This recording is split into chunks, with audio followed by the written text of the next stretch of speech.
work?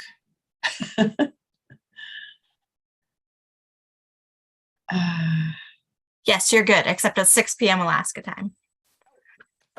My clock says 7. Gotcha. All right. So I guess our first item is to do the roll call.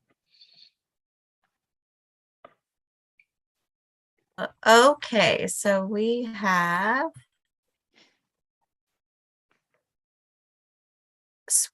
Miss Sweet, Here. Mr. Forsberg, Here. Mr. Kroll, Here.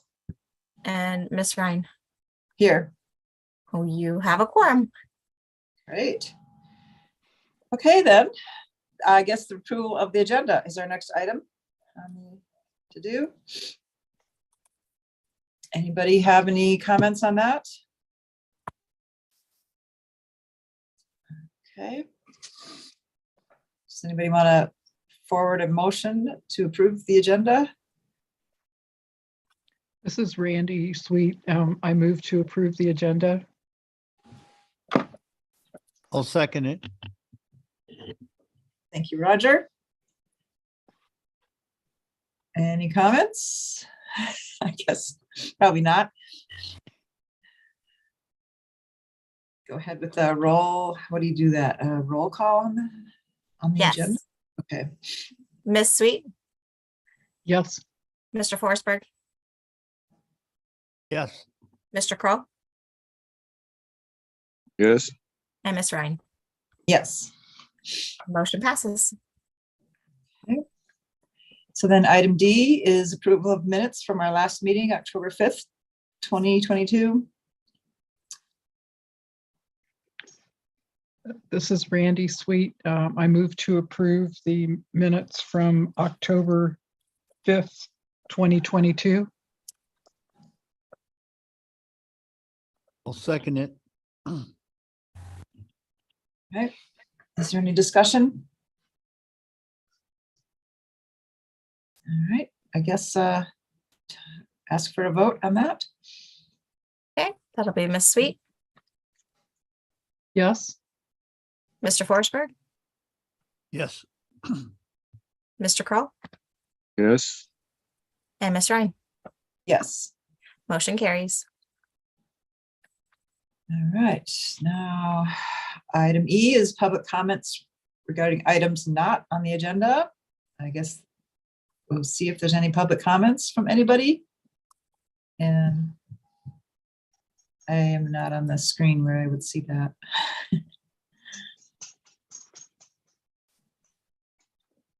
I guess there are none. Oops. All right, so moving on to the next item. Okay, next item is public hearings, prior notice. I guess there's none of those. Then item G is consideration of site plans. So there's nothing listed on that. So then we're on to item H, commission business. And the first item there is discussion of the Title 18 Commercial Business District. Yes. Thank you, commissioners. So it starts on page 9. There's a brief memo in your packet, but I really want to, hopefully you've had a chance to read that. And then I really want to point your attention to page 10, which is the commercial business district as listed in the Seldovia Municipal Code.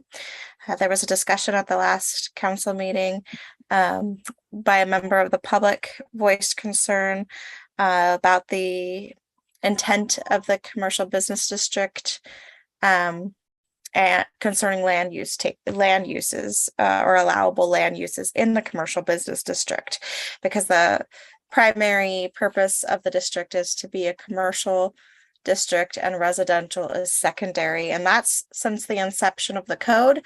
Residential uses have been listed as a secondary use, and the purpose as stated here, which did change in 2020, because before it was the commercial marine district, and there was discussion and agreement that the district did not need to have as much of a marine focus, but still have that centralized business focus. So as provided on page 10, And it says the central business district is established to provide an area for convenient, attractive, and concentrated commercial development. Regulations applying to this zone are designed to encourage a compact group of businesses of the type which are mutually beneficial and located close enough together to encourage walk-in trade. Something that was mentioned also at the last meeting was that and I've heard it through my tenure at the city, that businesses are allowed to be 50 or should be 51% or greater of a space of a use in the commercial business district. And then the residential use is being incidental or secondary would be less than the greater portion. So less, 49% or less. I've heard that multiple times. I've did a deep dive through our code all the way back to the inception of the commercial business or commercial marine district, well, the whole zoning code in 1998. When the commercial marine was designated, which is now the commercial business. And I couldn't find any language that had any sort of amount incorporated with how much is business and how much is residential. But with that in mind, it's not an unheard of thing for that to take place in Alaska. And I did find several other communities who do have similar restrictions. And I went ahead and just pulled out a few and provided them in the packet. Starting on page 19, the municipality of Anchorage has a district, a business district, the B1A district. And I highlighted it. It says this district is applied to encourage the provision of small scale retail office and service uses compatible in scale and character with adjacent residential uses and providing service to the surrounding neighborhood. And then it says continuous retail frontages largely uninterrupted by driveways and parking are encouraged. And then below that it specifies upper story residential uses are also allowed. And then Sitka further says it should further prohibit exclusive residential or industrial uses which would interfere with the development and continuation of its cohesive business purpose. And that's their central business district. Wrangell specifies under principal uses permitted that a second story residential use is permitted. And so with that, you would, with the permitted uses are listed. So if it's not listed, then it's not a permitted use. So I guess by saying that a second story residential use is permitted, but not listing a primary or bottom story residential, you would be led to believe that that would not be permitted. But I think that language could be clear. It also says under accessory uses permitted uses and structures which are clearly incidental and subordinate to principal uses permitted and which will not create a nuisance or hazard or are permitted in this district as accessory uses, which I just thought was interesting language. So pointed that out. Fairbanks North Star Borough, under their permitted uses, says any permitted use in the central, this is the general central business district, I guess. I don't know, it has a couple different code. It says GC district. Any permitted use in the GC district except residential uses on the ground floor. So they can have any permitted use that's in the GC district, but residential uses on the ground floor. So it's just giving those restrictions of where residential uses are allowed or not allowed. And with that, I wanted to ask the commission if there was language that they felt, and just thinking through this, that would help capture the intent of the commercial business district to be a commercial business district first and then a residential second. A lot of the buildings are already set up that the bottom floor is business and the top floor is residential, but that's not always the case. And then also after we're done with that discussion, it would be great to just go through the land use table one more time in its entirety. It starts on page, sorry to go back and forth, page 14, and just really look at that district, the CB district, which is the fourth from the end, and all those permitted uses to see if, or any of the uses, not necessarily permitted, but to see if they are correct. And for your guys' reference, I did include in here the draft ordinance that we were talking about last time and the Central Marine District Code when it was established. That ordinance from 9807 starts on page 25, and it was interesting to see the map, the zoning map from when it was established, and then that Central Marine District follows, just for reference. This is Allison. I have a question on the residential use that we're talking about in this district. Would that include like a B&B, or no, not B&B, just a room for rent, I guess? It's not Right. necessarily in a hotel if you're not living there. It can't be a B&B Yeah. if you're living there, right? But just those room for rent, I guess, is that considered residential? Nightly rentals are not, they're considered a business purpose. But from what I was hearing from the public at the last meeting, it sounded like there was concern about, I think it's more individuals coming in and building homes and saying, well, I rent a room in my home, so that's my business, and that's not the intent of the district, is to build residential buildings. Right. So how do we account for that in our code? That while yes, you can live in the district, the intent of the district is for it to be business primarily. And sure, if you have a residence and you want upstairs or a duplex side by side and you want to rent out a portion for nightly rentals or bed and breakfast, that's, I don't think there's anything prohibiting that at this point, but that initial piece is the allowance of being able to just build a single residence and call that a business.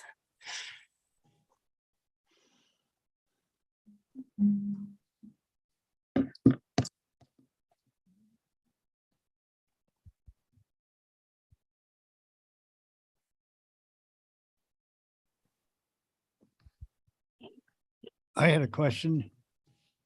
Do all the parcels have buildings with 2 floors, or is there any parcels that just have 1 floor? To the best of my knowledge, they all do have 2 floors, or they have like a side by side. There's one that has side by side 2 residences, or one that has a commercial business up front, and then the behind is a residential use. So, but all the buildings are multi-use buildings at this point, and that's I think that's to the intent of the district, is that the buildings are not just a primary residence, but they have that multi-use facet. There is one building, I don't know, actually, it's a commercial space, and I don't know what residential capability it has on there, but it may be a single use. I haven't been inside of it, but it's not a primary residence.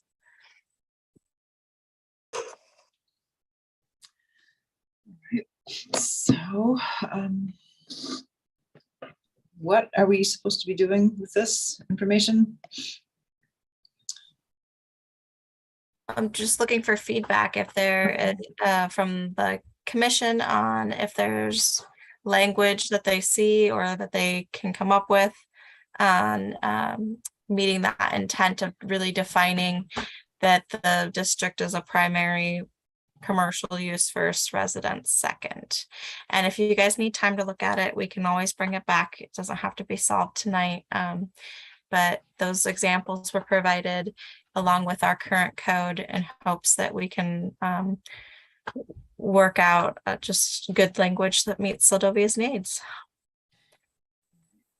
Well, I like what Wrangle has said in theirs, and both, it seems like it's a kind of a common theme that second story residential use is appropriate in this kind of district. And then that other statement about the uses which are clearly incidental and subordinate sounds like it would help define what we're looking for. Chair Ryan, may I make a comment? Uh-huh. So I really appreciate the city clerk listening to feedback we've received from at least one member of the public about concerns over this district, because it is essentially the only centralized business district in Seldovia. And so there's concern because property is such a limited resource, wanting to make sure that Seldovia is using this area of town for the highest and best use per the zoning district. And so I think something that would be really helpful for the commission, the code, for example, talks about how, let me see if I can find it. There's a wait list established, and you cannot have over 10% of the total number of lots within this district be long-term residential rentals. And then there's a wait list, and also, you have to show that you're meeting the intent of the district with the primary use of the building. So I think a great starting place for the commission could be looking at the actual data, like how many parcels are in this district, what is their primary use, how many people do have long-term rentals, what does it look like for the wait list. So just giving the commission the actual data and then thinking through what would it look like if we considered Wrangle's code. How would that change the character of this district? Because essentially your planning and zoning code is dictating the growth of your community. And I know that there's interest in revitalization and economic development. So how can the planning commission support that vision for the community? What do we want to see for this area? And so it may seem like a whole lot of information at first, but I think if you have the data and think through the code sections, it could help you decide, do we need to make a change? I mean, Heidi talked about how there's been this community narrative of, where is it here? Trying to find your memo, Heidi. About 51%. So a restrictive amount for a structure to be commercial versus residential. And that actually wasn't the case. At least we couldn't find anything that had that specific percentage. But what we do have in code is that 10% requirement, and you have to have certain primary uses. So I could see that being really helpful for your discussions. And it's also an opportunity. I know Chair Ryan, you went through the Seldovia comp plan review, and that may have felt like a tedious process for many of those meetings, but this is a great opportunity too to think, how could we integrate the comp plan and the actions that the city can take into this code and development? So just throwing that out there. All right. So would the staff be able to do that kind of work? Figure out, just. Yes. Yes. Yeah, absolutely. We've done that before in discussing, when we discussed the change from commercial marine to commercial business.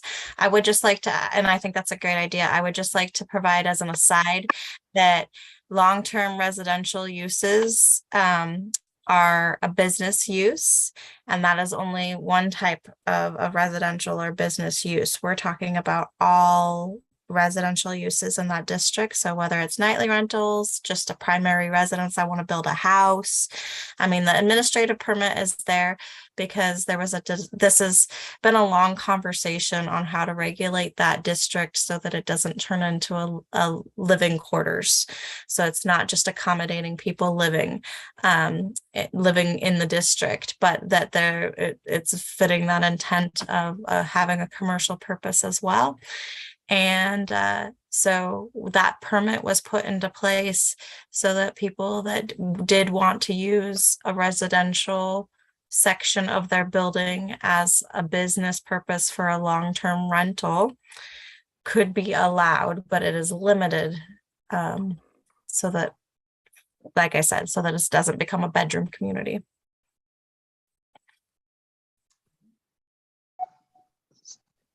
So through the chair, this is Randy. Heidi, I guess I have a question. So let's say somebody purchased a building and they're renting it to somebody who was using it as a residence. Does that like basically fall into the 10%? It does if they do not have a primary commercial purpose. For instance, if they have, like, if you have a building and there's an upstairs residence and a downstairs commercial space, and they're utilizing that commercial space as a primary business, coffee shop, gift shop, whatever it is, and then the upstairs is a long-term residential, then it's still a secondary purpose. But if they have a building and there's a residential space in it and they're like, that is the only thing I want to utilize as my business, then that would be the 10%. Or if they have a side-by-side duplex or an upstairs, downstairs, and they're both residential, have both residential purposes, and they want to live in one and rent the other, which there are a few of those in that district, there can only be 10%. Okay, thank you. Yeah. Okay, that would be really good to have this more graphically displayed. Yes, I can do that, but keep in mind the vision. So I guess, and I apologize for not having it now, knowing especially that you're a new commission, didn't go through this process, or we didn't go through this process together of just turning it from commercial marine to commercial business, with still having that main intent there, is that it's not just what's there now. It's like, as Rachel said, it's how it grows. So, while we have language in there right now that the residential uses are incidental or secondary,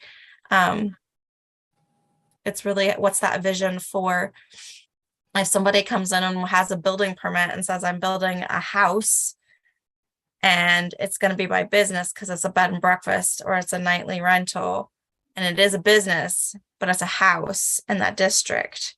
What does that look like? But I can definitely bring back data at the next meeting.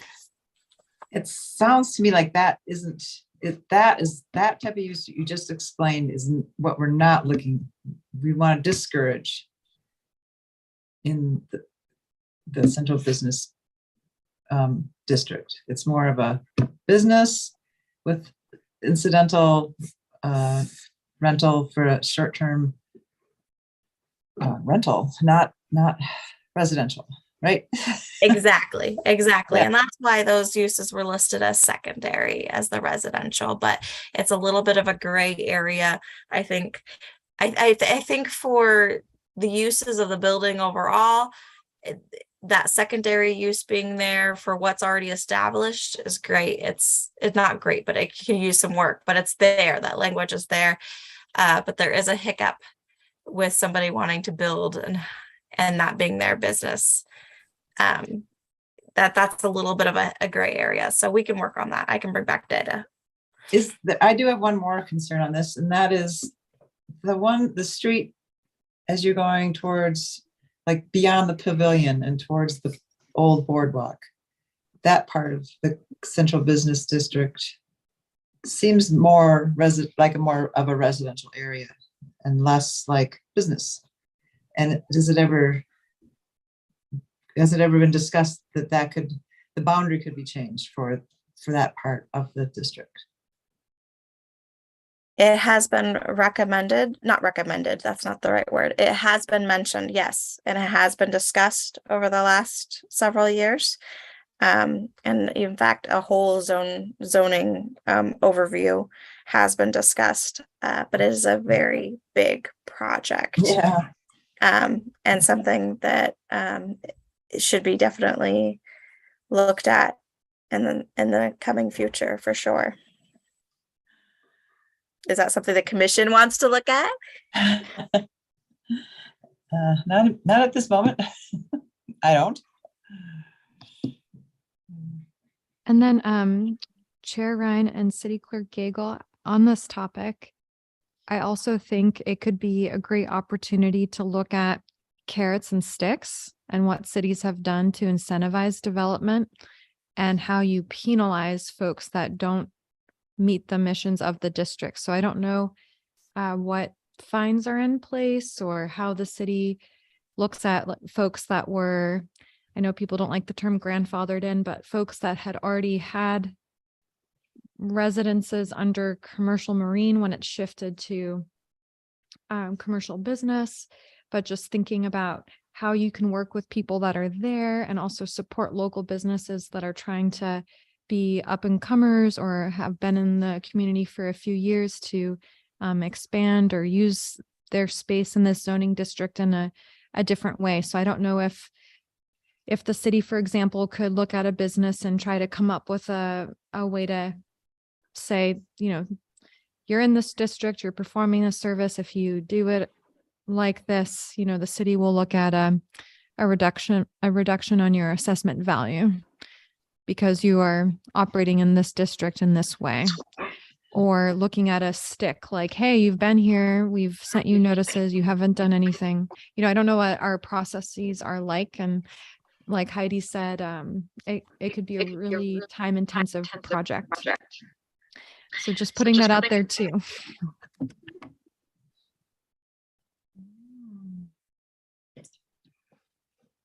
Okay. So through the chair, this is Randy. I guess, so kind of what I'm hearing is we need to get some data and the staff can do that research to actually identify what the current situation is in terms of how properties are actually being used to meet the goal of the commercial district. So that seems like it would be helpful in making good decisions, understanding what the circumstances are. And then would the next step be updating the ordinance regarding the commercial district? And then defining what kinds of processes would be put into place, like both defining what the expectations are. I don't know if we need to revisit the 49-51% issue. You know, is that something that should be defined in code if it's not currently? So it's really looking at what does that need to be, and I guess the third thing is kind of whatever the strategic plan is, how do we help that drive kind of our overarching thing, but not make it, I guess it's not to make it a big project, but to really like, what is the most expedient thing that we can do with the tools that we need so that it's clear that we're doing what the community wants and it's clear to everybody what needs to happen and we're moving forward towards the goal that we want.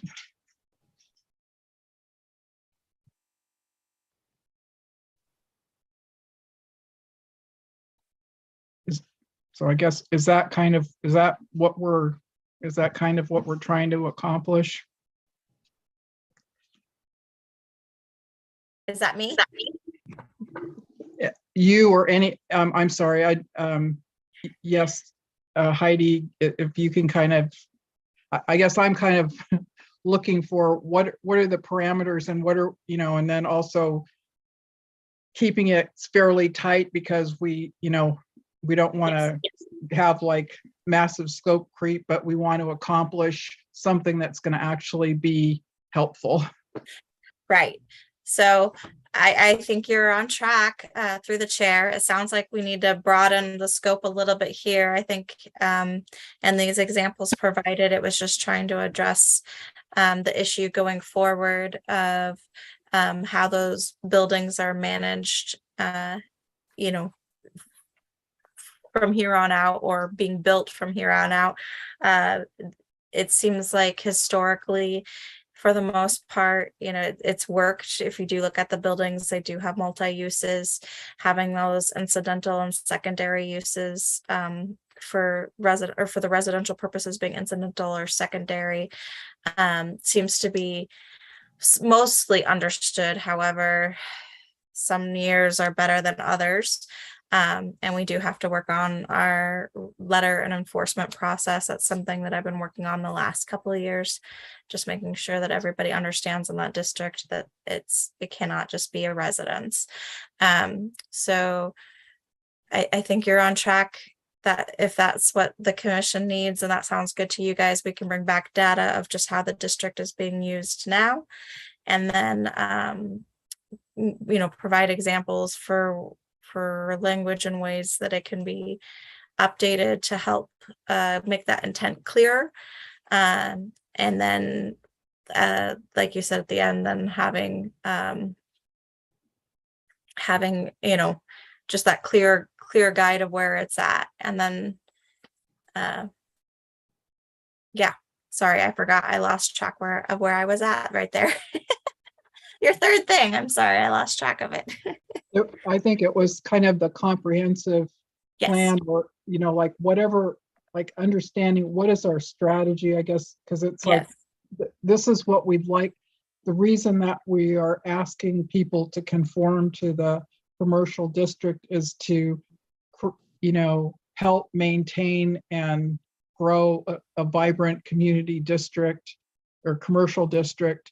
And so, you know, so I think, what's the end in mind, and then how do these things support it, and then making it fairly straightforward so that it's comprehensible, and then, you know, kind of going from there.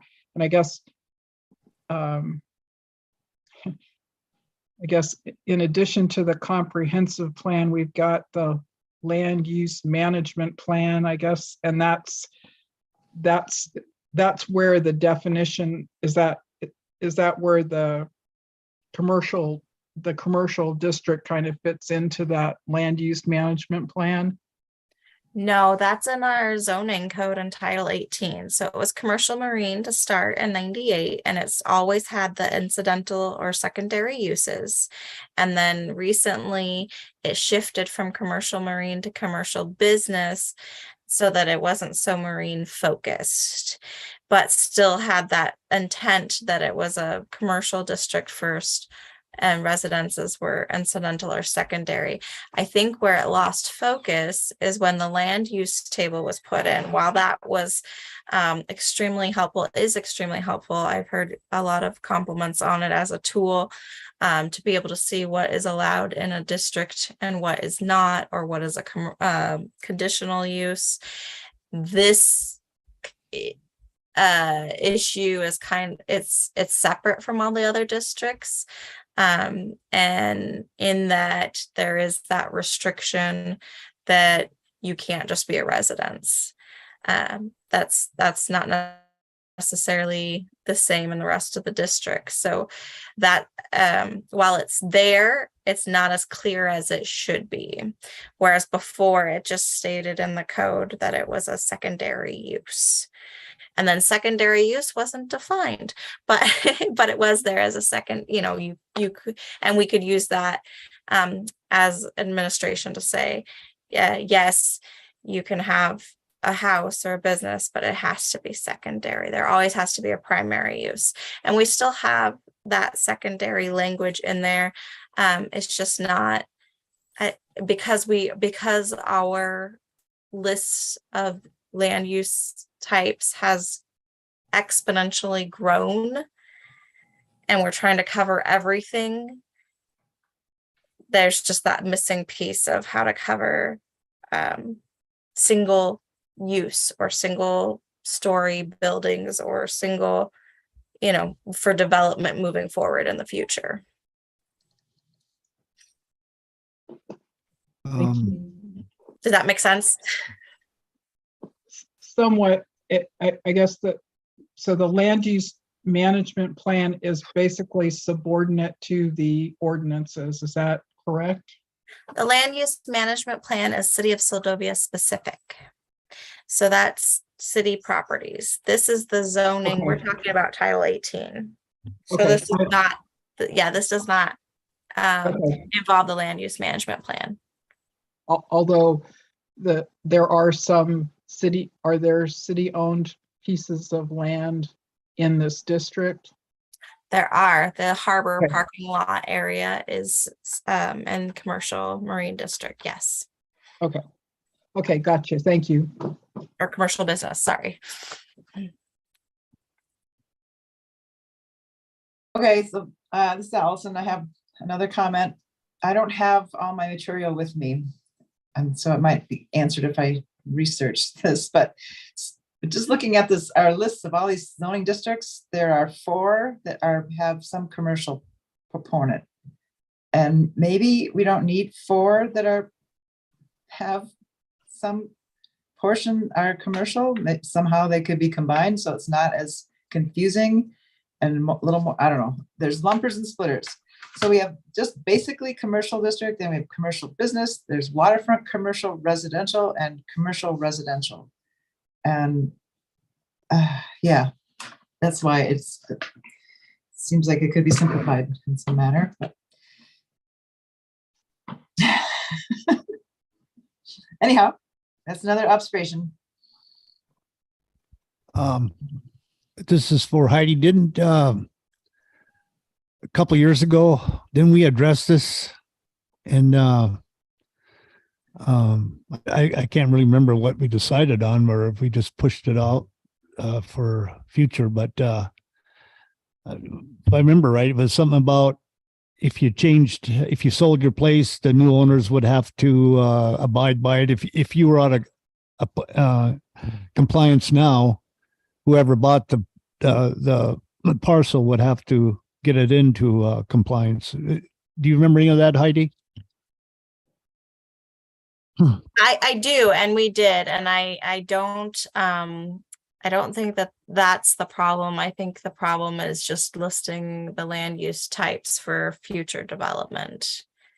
Okay. So that is included, that right now those nightly rentals have to be secondary, but let me pull up this.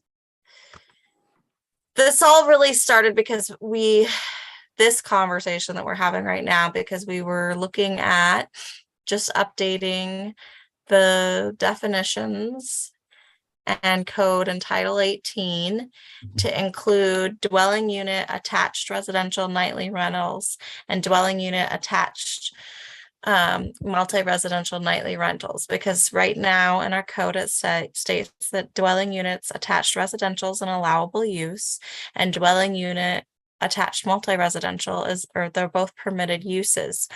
But then when we went under the commercial land use types for dwelling unit nightly rentals under commercial business, it listed that use as a secondary use, because the nightly rentals are secondary, or the building's secondary. So the nightly rental would be secondary.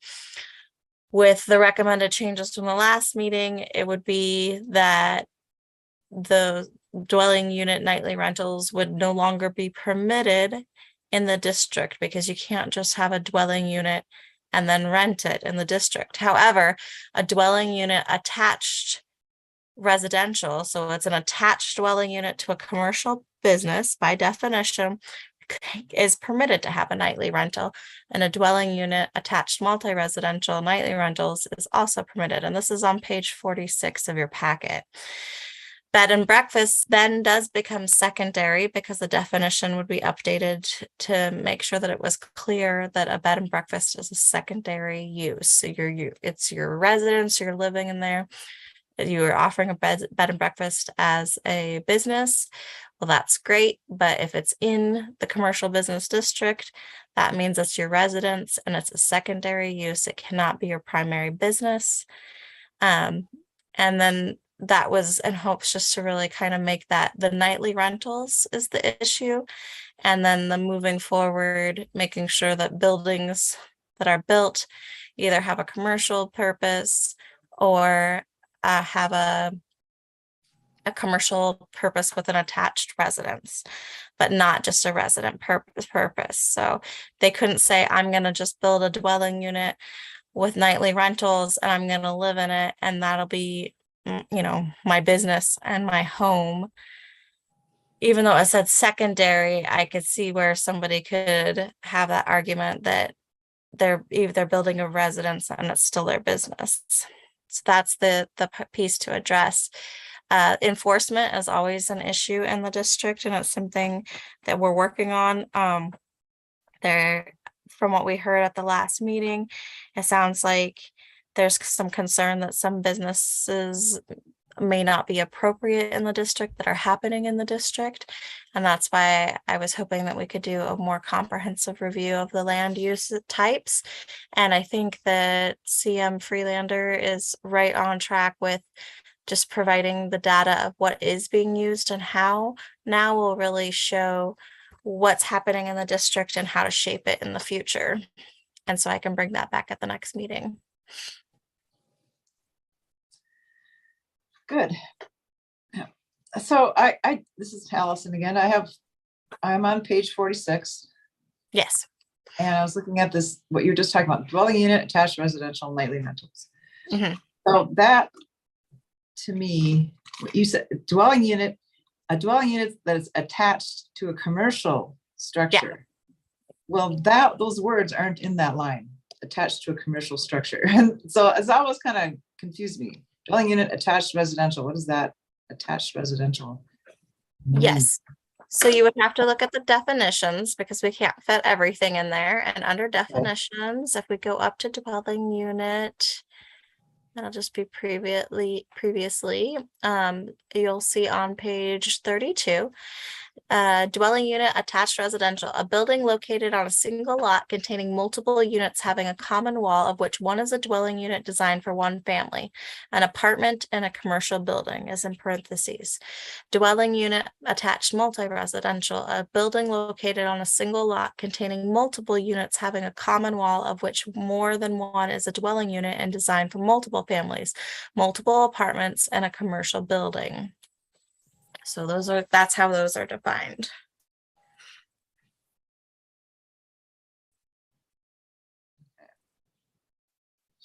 Okay. That's good. So I guess I hear that we're going to get more information at our next meeting and continue this discussion. I think this is where we're at.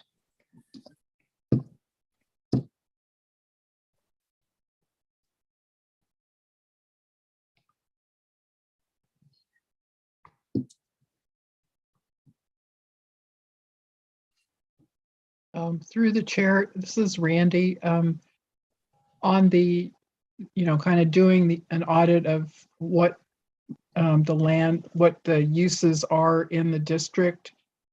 And this is to Heidi. What kind of a timeline do you think it would take to develop that information? I have a lot of it from when we were previously talking about commercial business to commercial marine, and then we do have a business list because we have business licenses in the city of Seldovia. So I do have a business database, and I don't think it would be too hard to pull what businesses are operational and how in the district.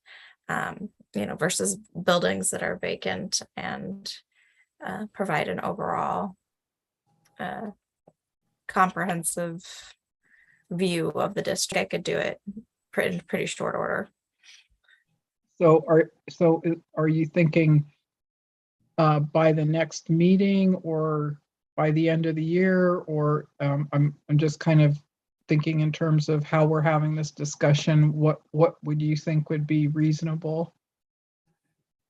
well, what would be reasonable for you guys? Because I can push it, but I don't, and have it at the next meeting, but I don't want to keep coming to these meetings for you guys with not enough information. Because then we just come back to the next one, which is fine that we always need more information, but I want to have as much information as you need. So if you guys feel like you need some time to sit with this in case there's additional ideas or thoughts that come up, and then we could try after the beginning of the year, or we can go for the next meeting if you want. I do think I can pull quite a bit of information by then. But I completely understand if you need more time, knowing that this last meeting will be the last meeting of the year. This next meeting will be the last meeting of the year. We can hold off until January or February if that's better for the commission. So, maybe, I guess it's perhaps a way to approach it would be if you were able to get the just the current status and possibly a draft regulation, then maybe that would give us something specific to discuss, and maybe that would bring us, move us toward, getting a piece of this topic advanced.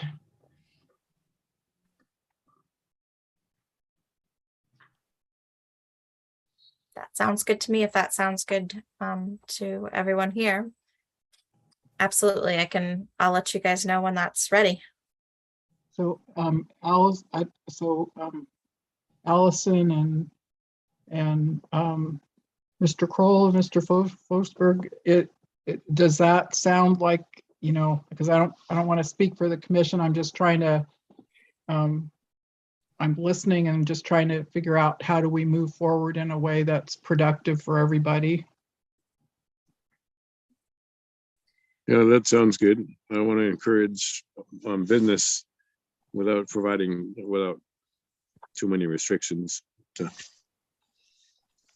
10% rule is good, but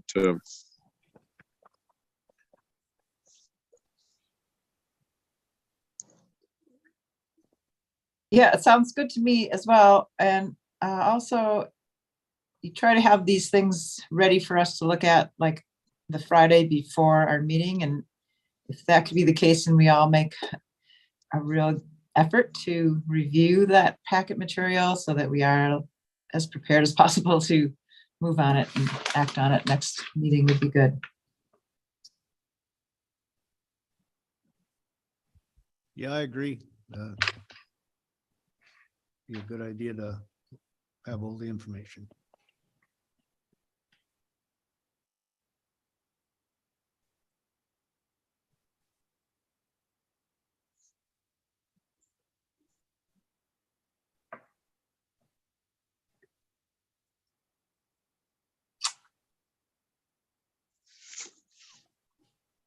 Okay, I guess we move on to the next item.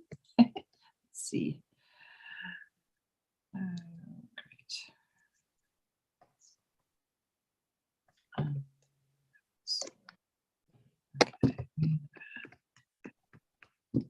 Are we in agreement on what we're going through with this item H? We're on now to staff reports. Does that sound reasonable?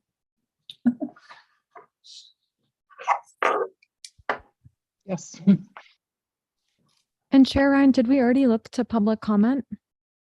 Public comment.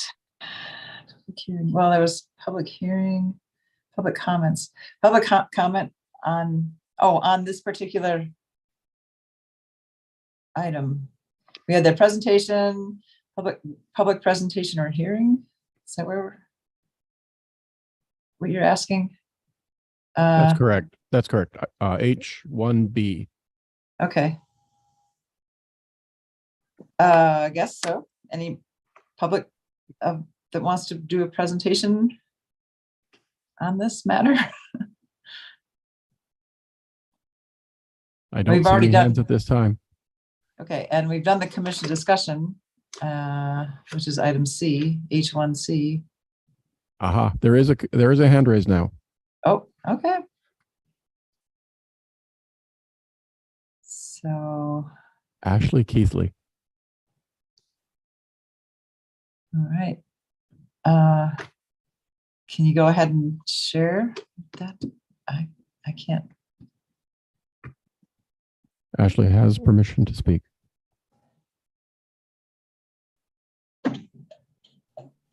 There we go. Sorry about that, guys. I think I accidentally waved my hand, but since I came on, I'll go ahead and make a comment because it's been good listening to you guys.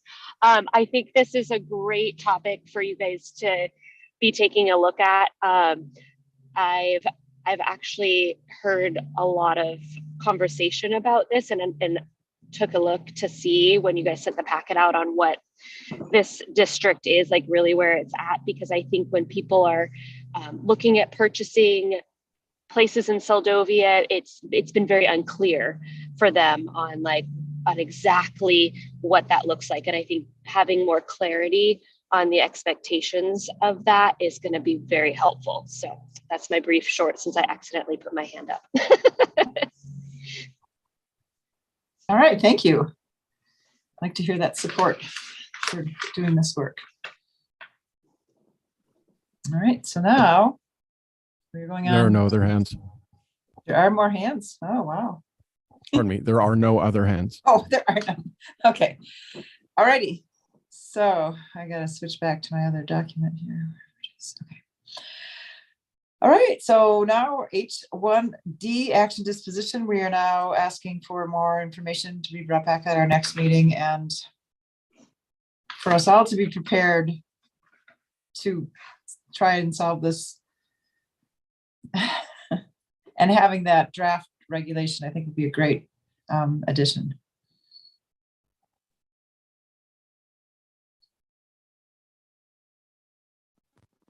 So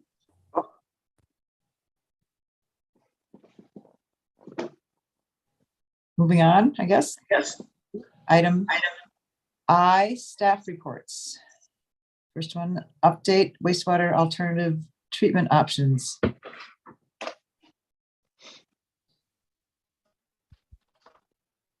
Thank you, Chair Ryan. I will pull up the packet now. So starting on page 48, it's an email that we received from the state of Alaska. And just to give a brief overview, because this has been something that Seldovia City Council has been talking about for quite some time. But to give a brief overview, a few years ago under City Manager Todd Larson and City Manager Cassidy Cameron, and now this current administration, the city has asked the state for assistance in thinking through the treatment of our wastewater. So how wastewater treatment currently happens in Seldovia is we have a septic tank. It's a 70,000 gallon concrete septic tank where we only do primary treatment. So ideally there is the engineered amount of water that flows through that septic tank at a certain rate, which allows the sludge to settle down and the gray water to flow out into the Seldovia Bay. And then the city would go in and suck out that sludge. I've actually was told the effluent can form what's called sludge cakes in the bottom of the septic tank. And so we're supposed to be taking out that sludge and placing it so that it can be treated somewhere. And Seldovia has apparently not done that since 1992. That's at least what the state of Alaska was able to find, is that the tank was last pumped in 1992. And I'm sorry, not the state of Alaska, but I think it's them working in partnership with HDR, which is the engineering firm that's helping the city now think through how do we improve our wastewater treatment. So this has been something that the community has shared, that the city is interested in renovating or updating. And the reason why Seldovia is allowed to maintain the current system that we have is because we're a part of Club 76. kind of like Alaska Airlines with Club 49. Seldovia was one of 76 villages that got exemptions from the EPA so that we could continue to do primary treatment. And if you're curious to learn more about our septic tank and the EPA, if you go to pages 58 and 58 through 60 of your packet, that's an excerpt from our capital improvement program where we just talk about why this is something that we're working on. It gives a little bit more context as to our current system, and then provides the actual notice that was sent out by the EPA for why we received that exemption for aligning with regulations that I think would have made us do more than what we currently have in place. So this is actually a very exciting time because the city has asked the state for a few years for support. We got a budget from the state of Alaska to have them hire an engineering firm to come up with a planning document. That planning document is actually what's in your packet. And the email that we received from the state, they refer to it as a PER, preliminary engineering report. But this PER memo is basically sharing the analysis that HDR did, as well as the options that the city could consider for upgrading or renovating its wastewater treatment. And the HDR, the engineering firm, as well as the state, I believe, will be attending the November 14th Seldovia City Council work session. It's at 4 p.m. And I highly encourage the Planning Commission to attend because that is the perfect opportunity to ask questions and learn more from the engineering firms that have actually visited Seldovia, have looked what we have in place, have looked at options that are permittable to be installed in Seldovia, and are coming to the city for feedback on which one of these options do you think would be supported by your community. This document, by the way, is also being reviewed by a state-appointed board, where a board of, I'm assuming, state engineers take this memo, think through what is the best option for Seldovia, and they also come up with an opinion. And something that's been shared with me is that if the city of Seldovia is not interested in these options, then we can share that feedback as well. It's not like you have to choose an improvement that's on this list if it's something that we can't sustain.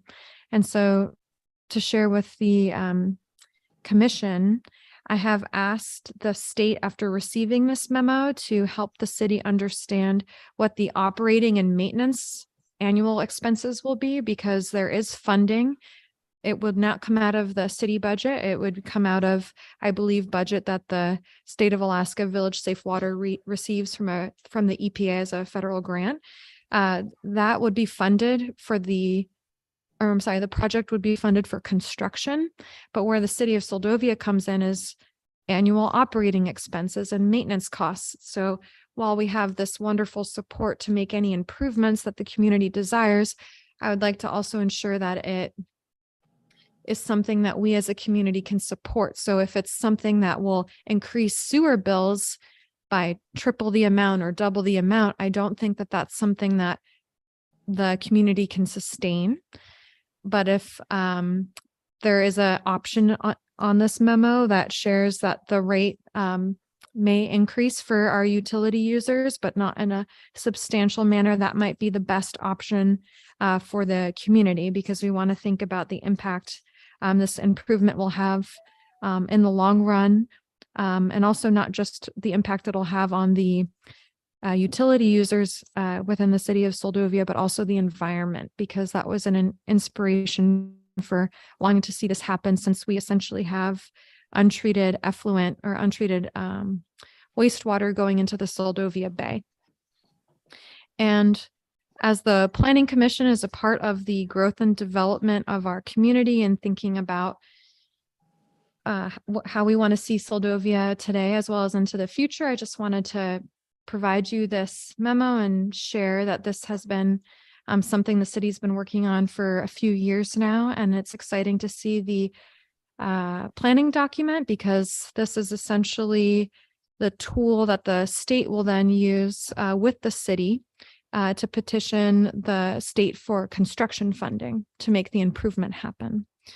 And I can try to answer questions if you have them at this time, but I really encourage the commission to come to the 4 p.m. work session and learn more from the engineers in the state of Alaska directly about these alternative options for how we can improve our wastewater system here in Seldovia.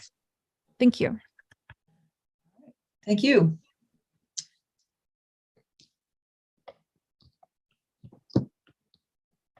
I'm sorry, this is Randy, through the chair. It's, so the meeting is at 4 p.m. on the 14th. Is that correct? You got it. Okay, thank you. You bet.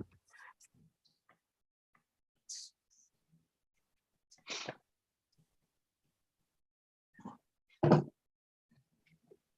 right. Well, then our next staff report is update of the disposal of city property to Kenai Peninsula Borough. Again, thank you, Chair Ryan, for the opportunity to update the commission on this topic. I know it's something that the commission heard about at your last meeting and provided a motion of support for the city to consider the disposal of the hill behind the school property to the Kenai Peninsula Borough, with the two options that they had shared, the option to repurchase and the first right of refusal option. And that opportunity was something that was promoted and supported by former borough administration, a former borough mayor, and has since been something that's changed. So the borough is no longer in support of offering those two options to the city of Seldovia. And so at this time, I've shared that feedback with the Seldovia City Council, and I think that that was actually the main reason why the city was considering the disposal of those lots, is because of that option with the borough, where it essentially would provide a loan through land to assist the city with the deficit in the general fund. But since those two options have been taken away, the borough is curious if the city is still interested in pursuing the possible disposal to the borough. So I haven't had a chance to check in with the council directly on that matter. It is something that I'll bring up in my manager's report to them. But Commissioner Sweet had actually, when I had sent out that memo to the commission, she had asked a question, let's see here, about the next steps for the planning commission. You know, where does the planning commission come in now that we have this updated feedback from the borough? And I think after at least speaking with one council member, the city did have an appetite for evaluating the disposal through a direct sale to the borough, so there of land. So there was the support or consideration of doing a land sale. And I know the Seldovia City Council has supported and said in the past that they would like to see the city dispose of property. And so there's at least one council member who's brought up seeing the city develop a more comprehensive plan for land development and community growth, and thinking about how the city could be strategic in making that happen. You know, some feedback that I had shared with Commissioner Sweet is that, you know, of the parcels that the city has listed in the land use management plan, is there a parcel where the commission could see the city working with a developer or organization in a partnership to construct affordable housing on that lot? What options can the city consider in forming a public-private partnership over land disposal? You know, perhaps it's something like selling land for less than fair market value or deferring property tax payments, but land can be an asset to support development. What of all the parcels that the city has slated for disposal or development in the land use management plan, what does each one of those parcels need for development, and how much budget will that take? So for example, there's the 2 lots on Frank Raby that the city has disposed of in the past and gotten back as a result of a requirement to develop as part of a deed restriction, I believe.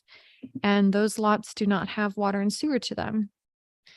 We would need to do a main extension. So is that something that the city will want to do before the disposal of those lots? Because I think that would increase the value of those lots. Or does the city want to figure out, in working with the city attorney, can we sell those lots as is, and then the city isn't obligated to extend the main? It would be the obligation of the property owner to do that. But what's the timing, and how do we want to encourage development, and how much money do we need, or what does each parcel need in order to be ready for build? And then thinking about what easements need to be put on city parcels. Do we need to add development restrictions to deeds? What is the best process for conducting a land sale? So I know that this is like opening possibly Pandora's box with all of these questions, but because the city did have an initial appetite for land disposal through that consideration with the borough, it could be an opportunity for the city to think through what are other ways we can reduce and close the deficit, accomplish other initiatives that the community has vocalized support for, like affordable housing, and use city assets in a strategic manner to support the growth of the community. So I know it's a lot of info and it might be TMI, but in terms of next steps, I think I'm going to just check in with the Seldovia City Council on the borough's request to know, does the city still want to pursue this option, pursue the disposal, knowing that the two options are no longer on the table? And if the Planning Commission has any feedback on that, you can share that now and we can pass that on to the council. So that's what I have on that, Chair Ryan and commissioners.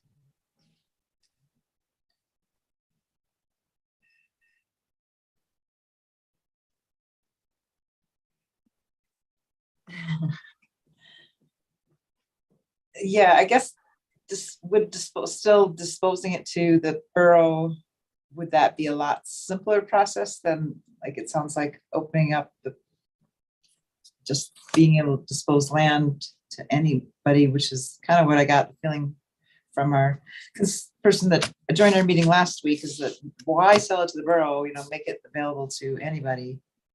But that process to sell to individuals rather than the borough, is that a lot more complicated?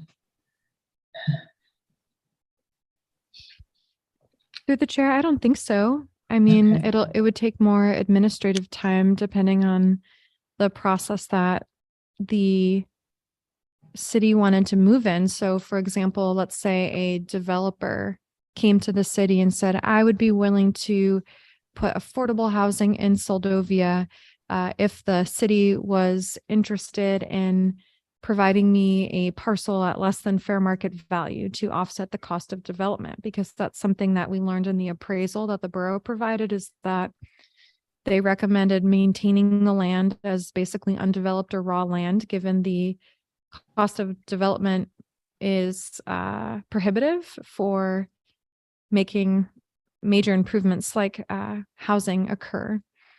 So that could be an option where the city is able to put out an RFP to see if there's other developers interested. And if not, and that one developer that petitioned the city still is interested and submits a proposal, that could be one way. When I worked at the city and borough of Juneau, and we had land when we did a subdivision and disposed of property, we did it by sealed competitive bid in-house. That way that the city ensures that it's meeting fair market value or actually exceeding it, because you're encouraging competition. So that can be another manner. The city of Homer, they hire a real estate agent, Angie Newby, and she helps the city think through real estate transactions and city property for disposal. So it's really a question of, do you want to see it go out to the public? Do you want to hold on to it and see if you can incentivize a developer? And I could see that being beneficial for multifamily housing. If you want to sell it to the borough,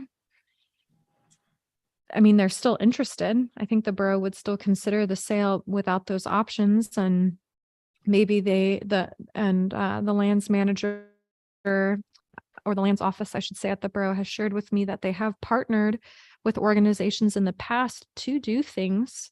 So do we sell it to the borough and then see in the future if we could partner with them to get a grant to develop housing in Seldovia? I mean, many different options. All right, well, thanks for that update.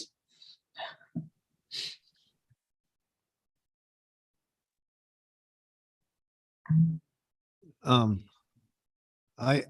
had, if we're trying to get a revenue, seems to me the best thing would be is to get as much money for it as possible. You know, I mean, if we're going to build affordable housing, we probably ain't going to get much revenue out of that. And I drove out and looked at both lots, and even though they're only $10,000 difference in price, in what the assessed value was, to me, the one up on the hill has got to be a prime area. I mean, you get up there, you got a panoramic view of the whole place. The other one's down by the road, where if you've been here when it hasn't rained for a month, that road gets dustier than heck. I mean, it's, you know, there's a difference there, definitely, to me. So if you're trying to get, you know, revenue for the city, you should probably try to get as much as you can.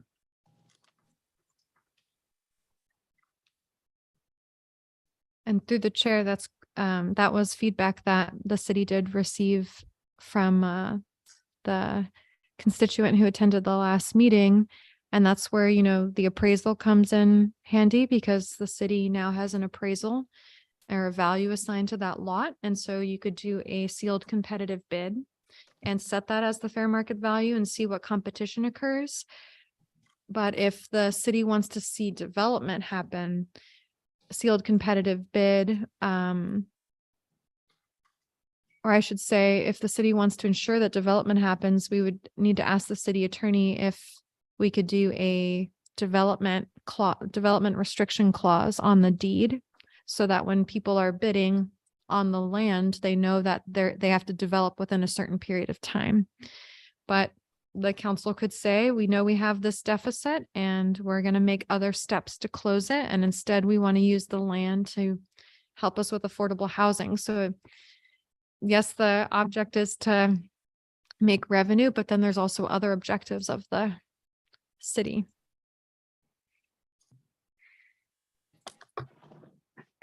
Madam Chair, Yes. at this point, we do have a hand from the public. At some point, we may want to go to them. All right. Guess comments of the public. We don't have one in the staff report section, but I don't know that we have to be so strict on things. You want to hear this comment? Stephen Payton. Hi, it's Active Harmony Payton. I would just like to contribute my comment as a community member and also as a council member on like up two lots in question. The lot that Roger is referring to on the hill, I would agree that that is you know, potentially a prime piece of real estate that should be sold at fair market value if we were to move forward with selling it. But the other piece, from my perspective as a council member, it's a larger lot that doesn't currently have utilities running to it. But in the conversation of trying to see more housing developed for residential and long-term rent within city limits is such a high priority for the city. So maybe like the initial sale wouldn't be like where the money is for the city, but the long-term goal of having more families in the community, more bodies in the community contributing to the economy, and having a bigger tax base by way of more homes on the structure. I believe The one that's kind of out the road by the Y is just over an acre, so it's a bit larger than the standard city lot. I could be wrong. It's been a while since I've actually looked at those lots over there. But the idea from council was that when we were thinking of selling to the borough, it was with the intention that it was essentially going into, as Manager Rachel stated, like a bank. It was going into a loan place where we would sell it off with the intent of buying it back. And now that that's off the table, I think that most of us feel we should move away from that direction and move forward with seeking to relinquish those lots to developers with the intention of long-term residential development. I'm sorry if I was redundant there, but anyways, I just wanted to kind of add a little bit of council perspective on that topic.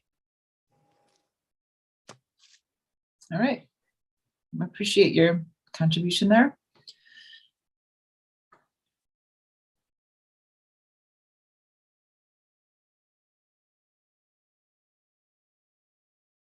I guess.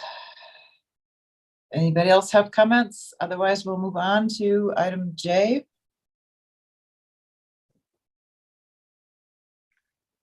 This is Randy. I guess one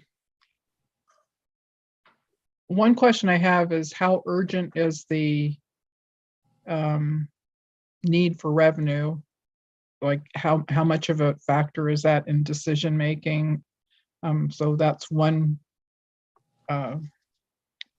item, and then the other is whether the city has had any conversation with the Alaska Housing Finance Corporation in terms of potentially being a partner. I think there it seems like there's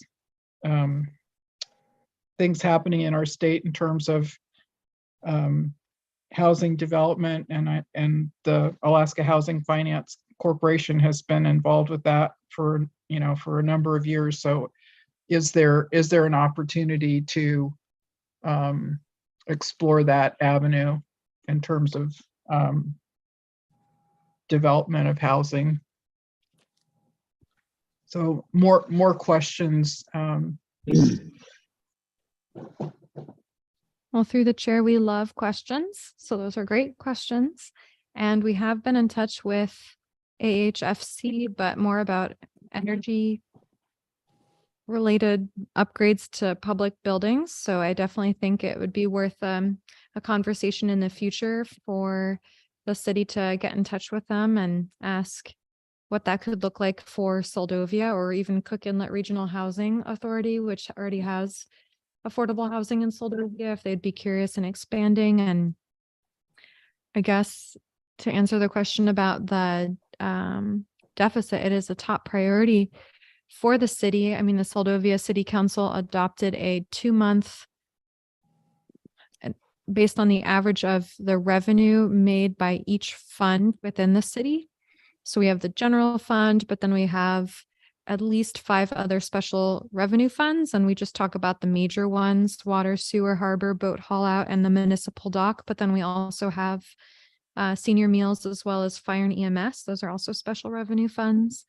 And the council, I can't tell you when the exact date was, but I believe it was within this year, adopted a 2-month revenue fund balance policy, so that each fund needed to have at least 2 months worth of revenue to build up their fund balance. And if you're coming to the November 14th meeting, which I think you might be, to learn about the wastewater treatment options, both the city clerk and the finance officer will be presenting to the council options of closing the general fund deficit. And so then you can gauge to the interest in the council and how fast they would like to move, because the city, even this year, discussed eliminating positions such as the city manager position and chief of police position, or doing staff reductions and other methods, or combining positions, or reducing retirement, or just from that staff perspective that's been talked about, as well as removing property off of our property schedule with our insurance company to try to reduce the annual cost of our general liability insurance. So the city has really gone out on a limb and talking about really hard topics to close the deficit. So just from where I sit, it is a top priority, and I think you'll get a better sense of how fast the council wants to move on that after the November 14th work session, as well as seeing how the FY24 budget is developed, which is pretty much from January to May. So thank you. I wonder if, as we're talking about the land that we do have, if the land that's on the hill is something that's a potential development for housing, and if the property that's by the Y is something that the borough is interested in, perhaps that might serve as a way of generating revenue in the best way possible to get the best market value. So I guess I would just say perhaps those are things to consider in the things that are being considered for revenue generation, and then also including and also being mindful of the strategies that we would want to have in terms of housing and attracting people to Seldovia. Absolutely. Yeah, this is Henry Kroll. What I'd like to see, I guess, with the properties is just to extend the services, the city services like water and sewer, and make them saleable, and then just offer them to the public. See what they get.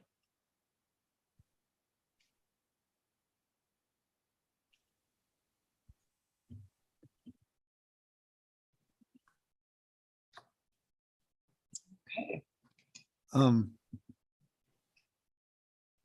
My thoughts were, if like you're talking about eliminating jobs and stuff, that if we did sell these properties to get the revenue and stuff, unless you trim up something somewhere else, you're going to be addressing that problem again down the trail. So that's something you're going to definitely, we ain't got too many more properties to sell probably, after a while. Right, and that borough deal doesn't look very attractive without the option to buy and the first right of refusal.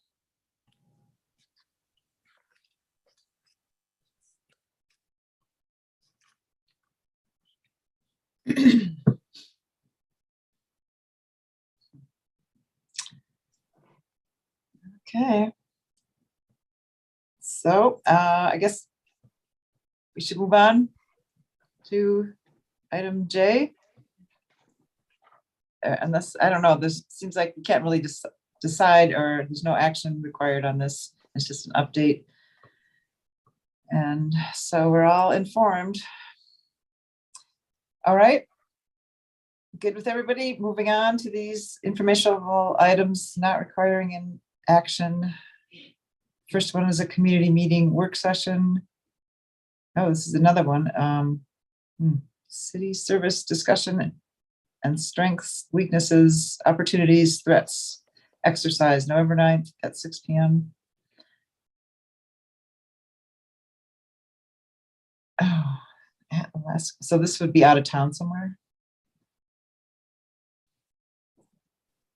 Through the chair, no, this is at the Seattle Community Center. Oh, So this will be 6 p.m. at the Seattle Community Center, and the public commission, council, everybody's encouraged to attend. This information will be used the following day for the city council priority retreat, so that they can help establish their priorities for the coming year.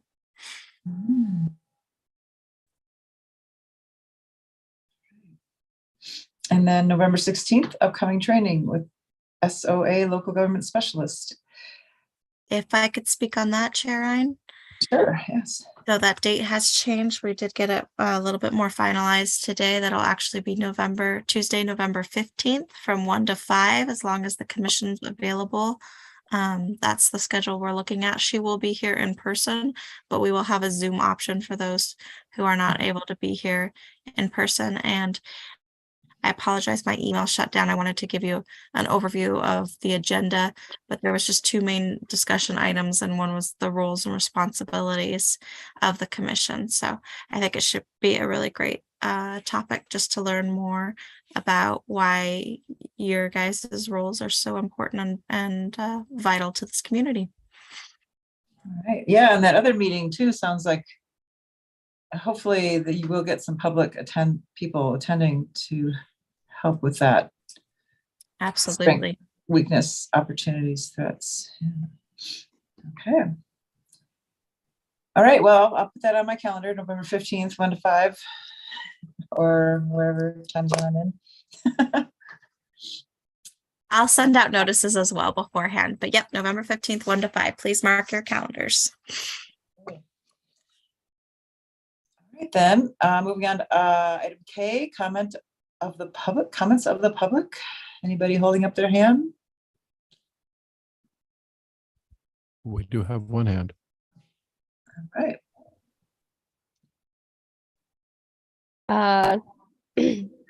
Hi, Madam Chair. This is Harney Payton again. I just want to thank the commission for all the hard work that you guys do and your donated time. I would just like to add my voice to the din on the housing and commercial, the housing conversation and the commercial area conversation. I know that those are two potentially hot topics. I'm sorry, I wrote out my comment and now I have a helper. Let's see. I know that housing is an issue in our community and the city as well as the tribe. You know, we're all looking for inventive solutions for that issue, but commerce is an incredibly important part of maintaining a healthy and dynamic community. We're not going to grow as a community if we don't have designated space. I heard somebody on the commission say that they would like to see the zones consolidated and those definitions more structured. And I like that. I agree with that. I agree with the thought that, you know, maybe our wording is a bit, you know, wordy. It's a little can be hard to follow. But as you move forward with your conversation regarding the commercial district and the waterfront district, it's really important that we continue to see that space utilized as a commercial area, and also just kind of maintain the integrity of the city and enforcing our own codes. I know that's hard, but I think it's a worthwhile task. And again, I would just really like to thank you guys for all your time. I know it can be a lot. You guys are great. All right, thank you.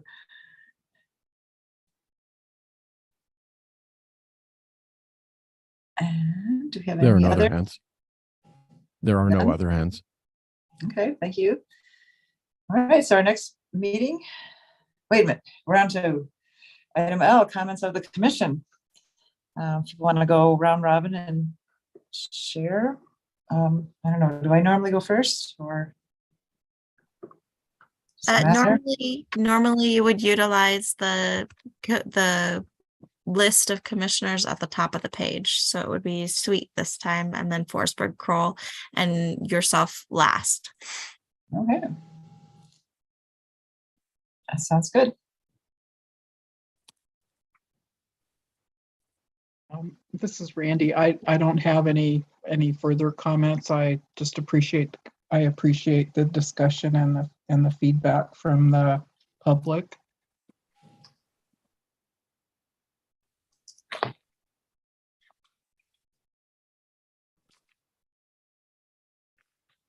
Hey, I'll add, it looks like we got some fairly hard decisions to make, but I think we're going in the right direction.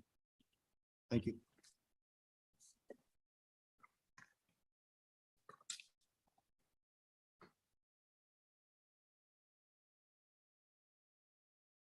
Henry, do you have any comments? Yeah, I guess I had a comment.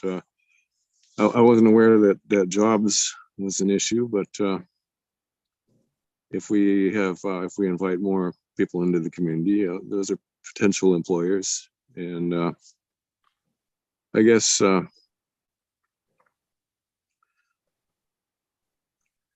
if there's more housing, then that makes housing more affordable too. So I guess that's all I had. All right, thank you. Yeah, I'd like to just thank everybody for attending again tonight and helping me to understand some of these issues we're going through. Really want to encourage people to be prepared for the meeting coming, the next one we have with this other additional information that as we look at the commercial district and commercial business district, and specifically with more information, we can get that resolved.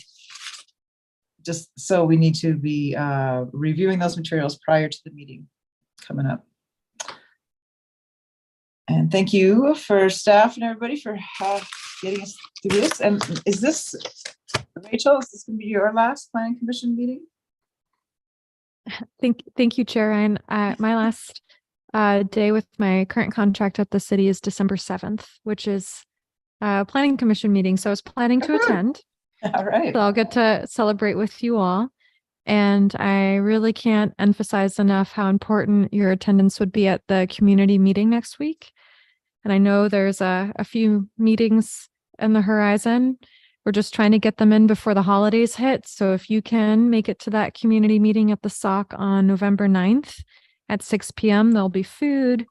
And someone from the Alaska Municipal League is coming into Seldovia to facilitate the conversation. And I think it'll be really inspiring to attend and get more civic pride for Seldovia and input on how we can support our citizens moving forward. So I really hope you can attend.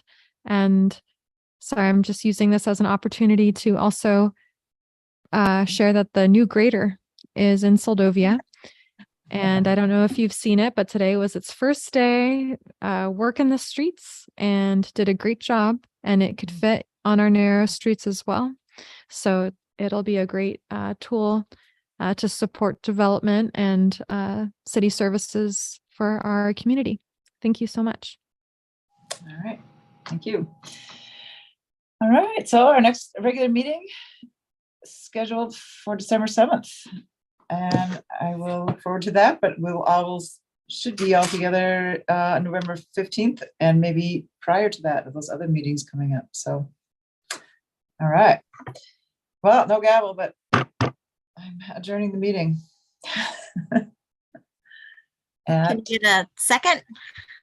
Oh, that's right. I can't just do it. All right. But I need a motion to adjourn. I better go to this training on the 15th. This is Randy. I move to adjourn for the meeting to be adjourned. Go for a second. I'll second it. Great. Do we have to go through the whole roll call and everything? Not for adjournment, no. Okay, good. But now I can say it's adjourned. Oh, all in favor? Do we just say yay or nay? No. Okay, at 7:34 p.m. Allison, what did you hit? Did you just Oh, I like slap your table? Yeah. There you go. Get the job done. Yep. All right.